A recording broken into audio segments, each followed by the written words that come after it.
Hello friends. आज हम प्रार्थना के बारे में बात करेंगे। प्रार्थना करना और प्रार्थना में होना दोनों अलग बातें हैं। हम सभी अपने जीवन में लगभग रोज सुबह शाम प्रार्थना करते हैं। आप जानते हैं, प्रार्थना करने से मन शांत होता है और हमें ईश्वर के नज़दीक होने का एहसास होता है। जब हमारे जीवन में मेहनत से कोई काम नहीं हो पाता, तब हम ईश्वर को याद करते हैं। ऐसा कई बार होता है कि जब हम मेहनत करते करते हार जाते हैं, कोई रास्ता नहीं सूझता, तब ईश्वर से प्रार्थना करते हैं और समर्पित हो जाते हैं और कहते हैं कि हे प्रभु, अब मैं हार गया, मेरी मेहनत करने की ताकत खत्म हो गई, अब तुम ही कुछ करो। हर व्यक्ति अपने अपने तरीके से प्रार्थना करता है।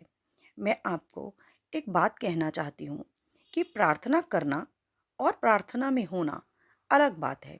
हम कहते हैं कि प्रार्थना करने का एक समय होता है, जबकि मैंने कुछ इंसान ऐसे भी देखे हैं जो कहते हैं कि प्रार्थना करने का कोई समय नहीं है, क्योंकि हमारी सांसें भी ईश्वर की प्रार्थना करने के लिए ही मिली हैं।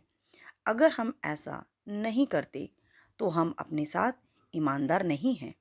फिर इन सांसों का भी क्या फ़ायदा। एक दिन मैं अपनी टीम के साथ कुछ रिसर्च करने निकली, तो वहाँ क्या देखती हूँ कि एक बहुत बुजुर्ग महिला अपने काम करते करते भी राम राम जपती जा रही थी और देखने में बहुत खुश थी। पहले दिन सिर्फ ये देखा, लेकिन अक्सर मेरा वहाँ जाना होता। जब भी देखा, उन्होंने उन्हें ऐसे ही देखा।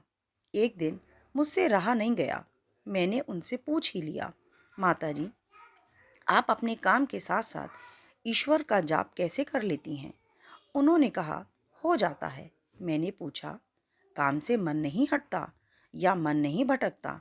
वो बोली, नहीं बेटा, बल्कि काम और भी अच्छा होता है। जो राम करता है, वो काम कैसे खराब हो सकता है? जब भी जाती उनसे पूछती, आप कैसी हो? जवाब मिलता, जैसे राम रखे। और राम कभी बुरा रखता ही नहीं, उसकी मर्जी, वो जो चाहे करे। उनसे सीखा मैंने कि ईश्वर पर विश्वास कितना गजब है। उनके चेहरे की मुस्कान एक अलग ही जादू बिखेरती थी। उन्हें देखकर समझ आया कि प्रार्थना करना और हर समय प्रार्थना में रहना दोनों अलग बातें हैं। ये बातें वही समझ सकता है जो ईश्वर पर अटूट विश्वास रखता हो। उनके इस विश्वास पर मुझे कुछ लाइनें याद आईं। मयान में भी तू, ध्यान में भी तू, ख्याल में भी तू, ख्वाब में भी तू, जीवन में तू, मरण में